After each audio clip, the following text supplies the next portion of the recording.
All right, look at this day here. So I had somebody, I'm not gonna say complain, but a few weeks ago they said, your camera is moving too much. So I'm trying something new today. I got this gimbal thing that I can hold. I just want to show you this beautiful sunset and these beautiful cows so that my phone does not bounce around too much, and it's a much better viewing experience. So I hope all of you are enjoying this this new viewing experience that I'm trying today. So we moved the cows over today. This is our winter pasture, so you could see it looks like hell in a handbasket.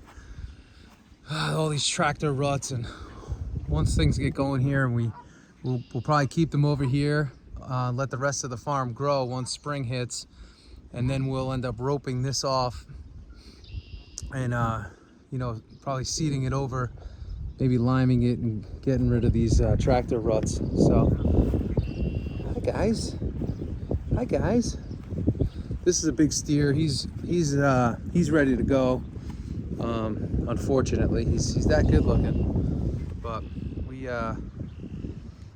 can't have him here forever, unfortunately. But he is a very nice, beautiful black Angus. You can see the size on him. So he's a good looking dude, and we're looking to have all good looking dudes. Whoops, see, error. But you can see we got all the cows out there.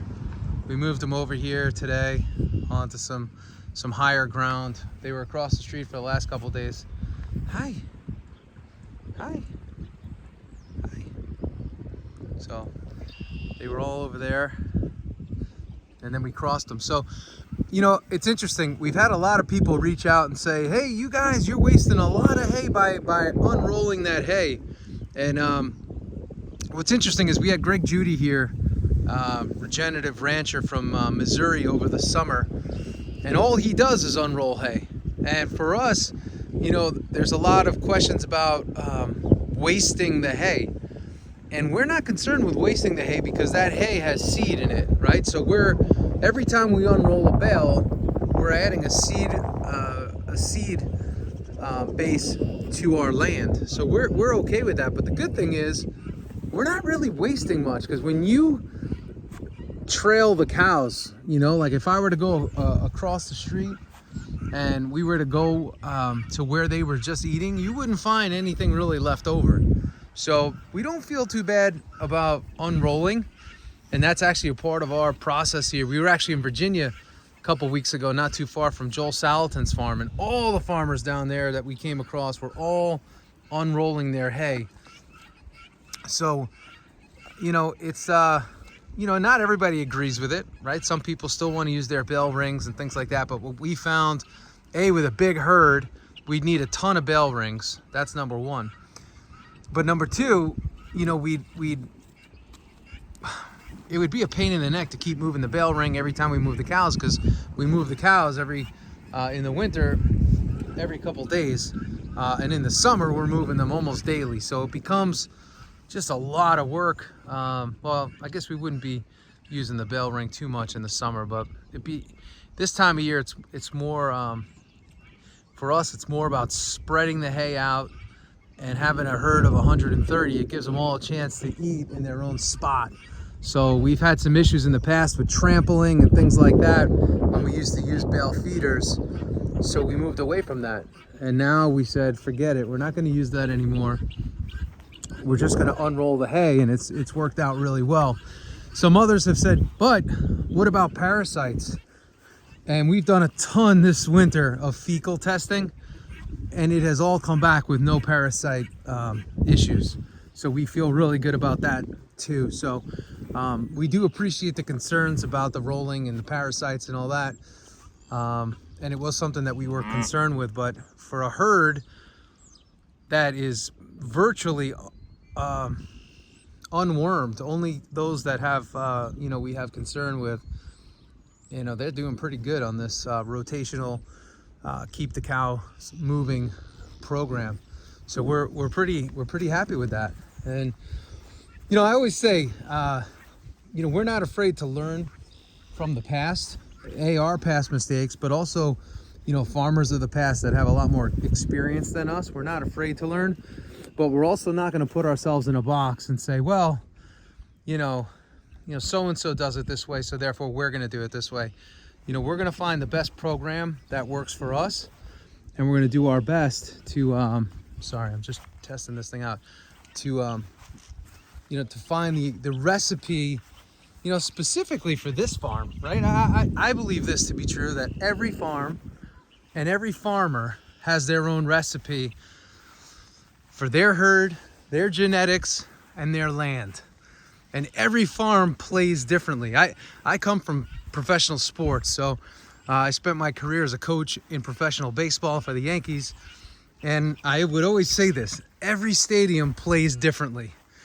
And there are teams in professional sports that they bring players onto their team, like the Yankees did with Reggie Jackson because of a short right field porch, because they know that a certain player will do better in certain stadiums. So if Reggie Jackson, number 44, Mr. October, is a home run hitter, right, a lefty, and he just crushes the ball to right field, well, playing at the old Yankee Stadium with a short right field fence, he was going to excel there because he was going to put more balls out of the park, and everyone loves a good homer, that's for sure. So he excelled, in that situation. So every farm plays differently. Every ballpark plays differently as well. So we're just sort of exploring things for ourselves here, figuring out what's best. Like we were doing block minerals. Block minerals were not doing it for us. And after all our testing, blood testing, we now on a full granular program, and we're giving selenium injections to cows that we feel are a bit deficient in that. And we're not afraid to dig in on the testing side of things, because it helps make us better, and it helps us learn more and more about our farm and about our cows, and it helps us to develop our program. Coming from pro sports, and you're dealing with athletes that have values potentially of $300 million, $150 million, we didn't just accept things for what they are. When something went wrong or something wasn't right, we dug in and we figured out what was going on. So that's, we shared with you, we had some loss this winter, and for us, that's what we've done. We've dug in. So we've now added molasses mineral tubs, and we are just digging in here to get this herd where it needs to be and to get it right. And it took us some time. We have a meeting on Friday with the group from Cornell.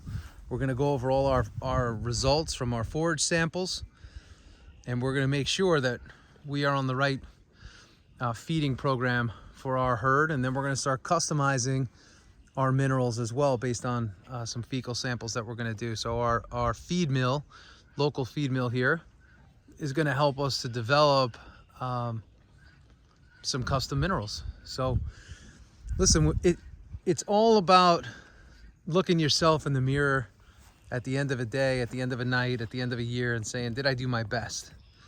And if you could answer yes to that, listen, then you're doing the right thing. But you got to answer yes, and you got to answer yes with conviction, with a knowingness that you did your best. So that's all we can ask for. And I know our customers value that we're open, we're honest, we're transparent with them, and we're always trying to get better at what we do. I mean, we're constantly talking to our butcher about things, asking questions and learning that side of things as well, because what we do out here is one part of it. What they do in there is a whole nother part of it. And it's a partnership in order to bring the customer, what they're looking for. And, a lot of our customers, didn't grow up in this sort of an environment. So they've never had the chance to eat off the land before in this way. So we become the first experience for them, and we take that very seriously, and we take it very personal. So, the more we can learn, the workshops that we can host, like I said, we have Joel Salatin coming here in July. Very cool. Greg Judy was here last year, and we're just going to keep learning and keep bringing in people that are experts at what they do, and we're going to keep getting better at what we do. So the way I look at it is we are our worst right now, but the truth is we were a lot worse yesterday, and we were a lot worse a couple days ago, and we were a lot worse a couple years ago. So we're getting better. The farm's getting bigger. We're constantly looking for ways to expand, increase our land profile. Again, we take it personal that, you know, folks like Mr. Gates and countries like China are coming to our great land and are taking over our farmland. And you know, when you have some capitalists like Bill, Mr. G, you know, buying farmland and not using it for what it's supposed to be used for, that's upsetting. And, you know, we hope through this channel, A, to provide awareness, B, to provide education, and C, to hopefully inspire people to say, hey, how do I take action? How do I get my 5 acres? How do I get my 10 acres? How do I buy my 100 acres or whatever it is? Or, hey guys, you know, I heard you're looking to expand your farm. We've had a couple people reach out and say, hey, we know you guys want to expand your farm. We'd love to be a part of it. We don't want to raise animals every day, and we don't want to be out there in the middle of winter, but we want to own some farmland. And if we can help people do that, and whoops, hold on, readjustment. And if we can help, you know, people, you know, become a part of this farming journey. You see what happens when I get technology going here? Then that would be a really cool thing for us to be able to do. So anyway, on that note, as this thing twists around and hopefully gets stable, we're gonna end it, and I'll be back tomorrow. I think this went well for the most part. So anyway, reach out, put some comments down below, give us a thumbs up, give us a like, give us a share, you know, give us some love. If you're looking for us to send you some meat, we just sent out 125 boxes of meat. That's headed all around the United States. Reach out. We are freedomfarms.com. Pork, beef, chicken, all of it. For those of you that are local, you can come pick up some eggs. For those of you that are buying meat shares in the New York, New Jersey, Connecticut, Pennsylvania area, we could bring some eggs when we drop off your share. But anyway, we love doing this, and we're happy to have you a part of the journey here. And if there's anything you want to see, anything you want to hear, put your notes in the comments, and we'll do our best to accommodate. Anyway, we'll talk to you soon. Have a great day. Have a great night. Have a great life. We have an incredible night here, and I hope you have one too. See ya.